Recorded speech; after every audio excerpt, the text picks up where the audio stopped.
This is the Daily Growth Discipleship Podcast. I'm Josh Havens. And I'm Chris Lambert. And we're on a journey to learn what it means to live a lifestyle of discipleship. We're glad you're joining us today, and we hope that as you set aside this time for God, that He will help you grow today in the everyday moments of life. Would you feel comfortable taking your car to a mechanic who had never worked on a car before in his life? But wait, what if I told you he had read the manual completely through, maybe even more than once? Would you still trust him? Would you let him work on your car? Probably not. And this has been something I've found true in my own life. There's sort of an interesting thing that happens when young students go off to college. They learn a lot of information. And the same was true for me when I went to Bible college and then to seminary. I learned a lot about the Bible and about ministry. But I didn't get many opportunities to practice it. Sure, I did some internships and I did some practicums, but I wasn't in the life of a daily pastor hitting the trenches with people day in and day out. Having since graduated and put those many years behind me, I've had many more opportunities to walk with people, and I can tell you something. It is very different to walk with other people than just to simply learn about walking with them in the classroom. And as adults, we learn in a very specific way. We have to learn by doing. And to talk with us again about these themes is Daniel Im. Daniel Im is the Director of Church Multiplication for newchurches.com at Lifeway Christian Resources. He serves as a teaching pastor at The Fellowship, a multi-site church in Nashville. He's the author of No Silver Bullets, 5 Small Shifts That Will Transform Your Ministry, and Planting Missional Churches, Your Guide to Starting Churches That Multiply. He also co-hosts the New Churches Q&A podcast, the 5 Leadership Questions podcast, and a brand new podcast with his wife on marriage and parenting called the In Between podcast. He has an MA in Global Leadership and has served and pastored in church plants in multi-site churches ranging from 100 people to 50,000 people in Vancouver, Ottawa, Montreal, Korea, Edmonton, and Nashville. He's a scholar practitioner who can not only create theory, but also implement it in an innovative way to solve problems. His experience and strength is in creating alignment and momentum within teams and churches by implementing strategies and systems to move the church towards multiplication. In other words, he's a strategic thinker that can produce rather than a strategic thinker that can muse. He's been married to his wife, Christina, since 2006, and they have 3 children. In today's chapter, we're going to be talking a little bit about this theme, how adults learn best. We're going to start off with the 70-20-10 principle and then jump into one of my favorite topics, which is the flipped classroom. As an educator working in the education industry, the flipped classroom model is very powerful for helping not just adults, but people of all ages learn something and then apply it directly. And this is so important for us as adults because studies have shown that if we do not practice it, we do not learn it as well. And so we have to begin putting our hands on the plow and get our hands dirty. Because it's one thing to know the information, and it's something completely different to practice it. So as you listen to this episode, I would challenge you, begin looking for ways that you can begin practicing the things that you know, but maybe you're not yet doing. I really want to ask you about the 70-20-10 principle in this chapter as well, because it hits on the unique ways in which adults learn specifically. So could you talk to us a little bit about what the 70-20-10 principle is? We hear a lot about the 80-20 principle, but so this is a little different.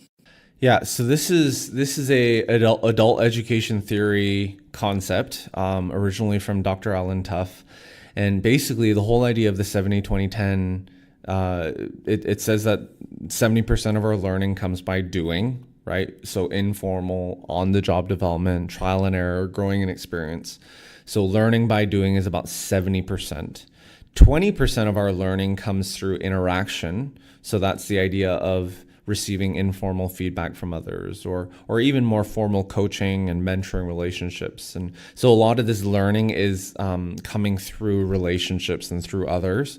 And the last 10% is through listening. So conferences, seminars, courses, structured formal education.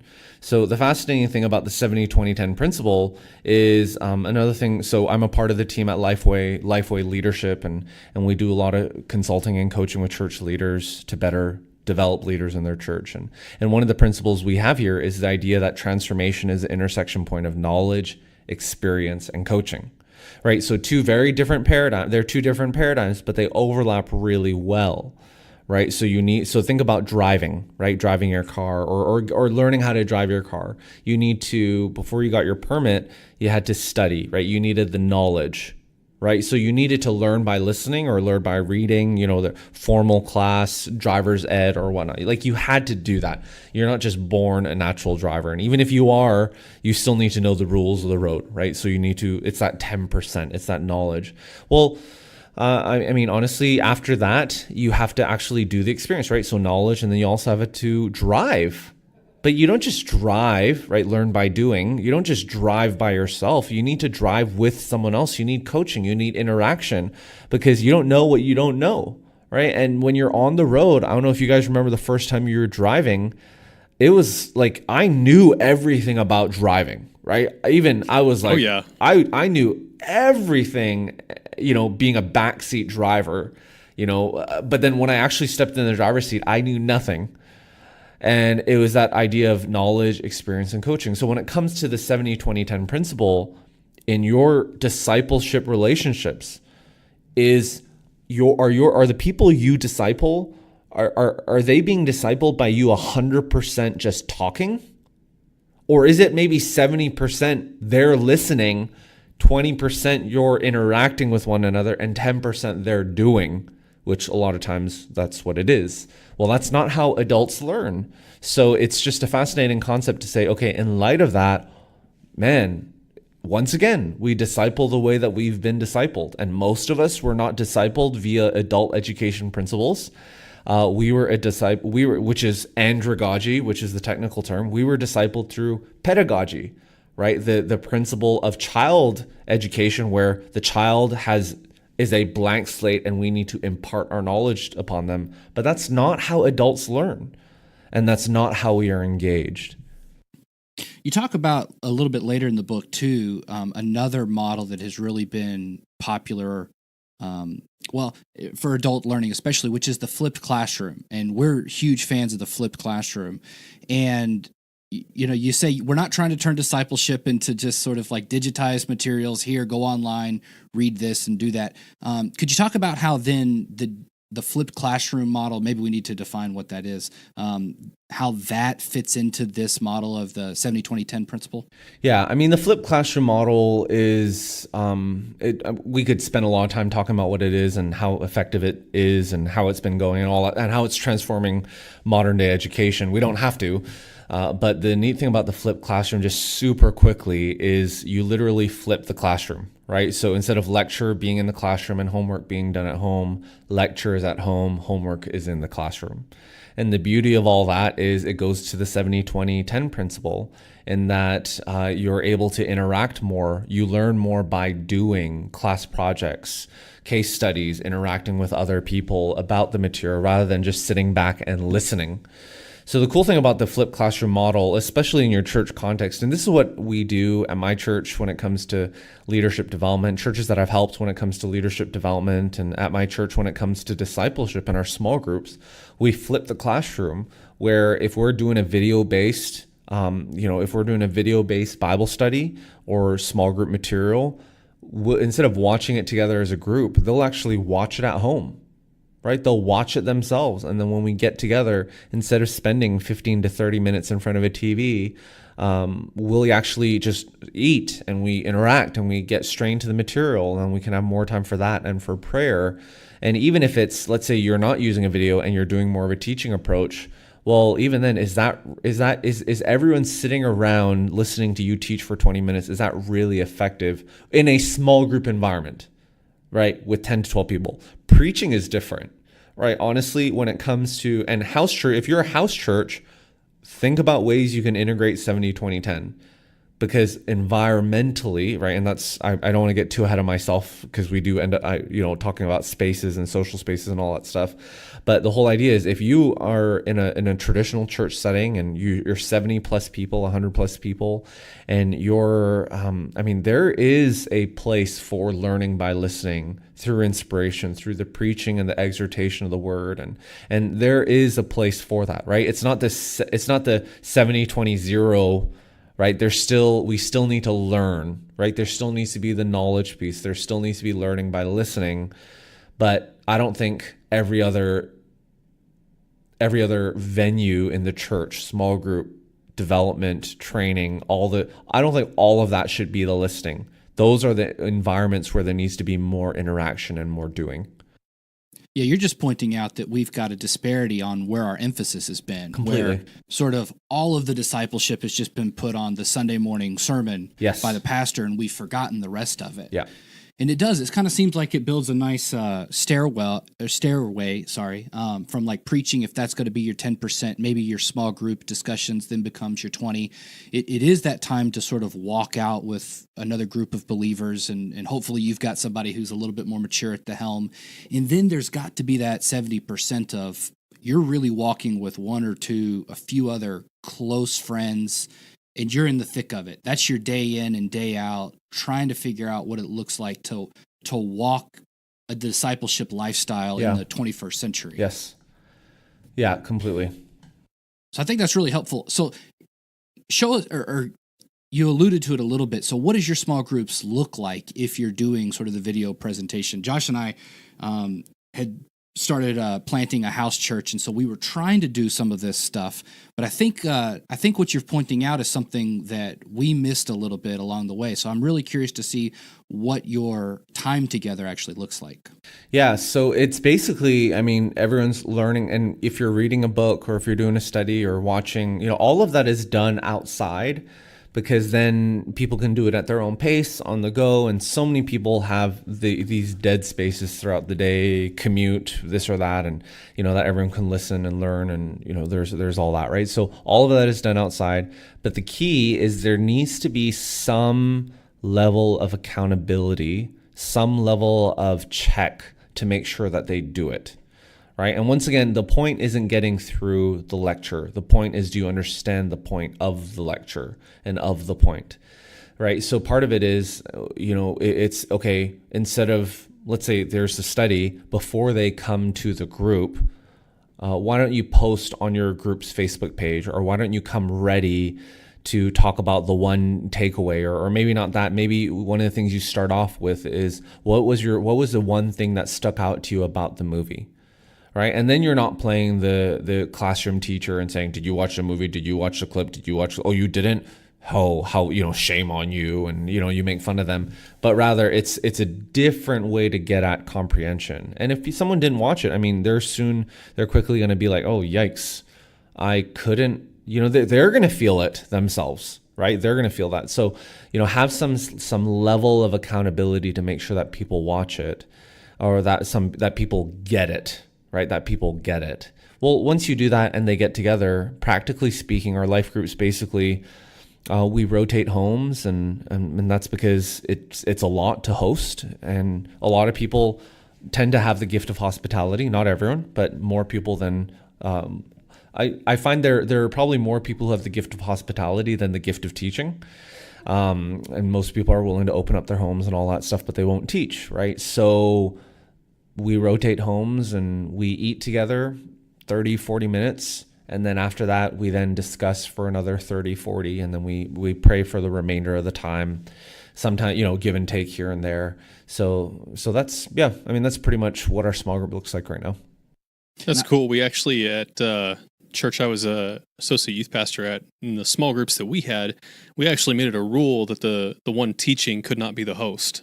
Just so that they were each allowed to kind of devote their time to what they were doing best. Yeah.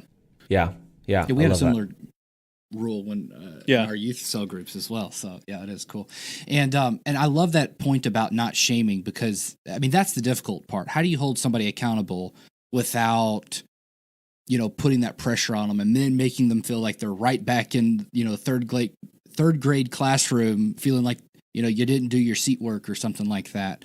And we're not going to get to it in this conversation. So that's why you need to go out and buy No Silver Bullets, because you actually get into that more in chapter 4 when you're talking about form to function, in that you need to really work on creating an environment where people actually want to be. Yeah. So you've created that sense of community. Yeah. But completely. The thing that I'm really wanting to dig on with you, sort of as our last topic, is this idea that we've hit on several times now, and I've been dancing around it because I am personally most interested in this, and that is, how do we actually break the habit of teaching others or doing things the way that we have seen and learned in the past? Because, so from my experience, I went to seminary, went to Bible college, went to seminary, and I learned all of this wonderful stuff about how to interpret the Bible, what the gospel is. And I mean, it's nothing to the sermons and pastors and teachers and leaders that I had before. They did the best that they could, and they did great. But I saw and experienced new things that I wanted to give to people. But it's very hard to do that because I find myself defaulting back to the way I've heard everybody else always preach. So how do we go about being intentional about making those shifts so that we can break out of those habits? Yeah. So being a good question asker, being able to ask questions well and actually discipling through questions.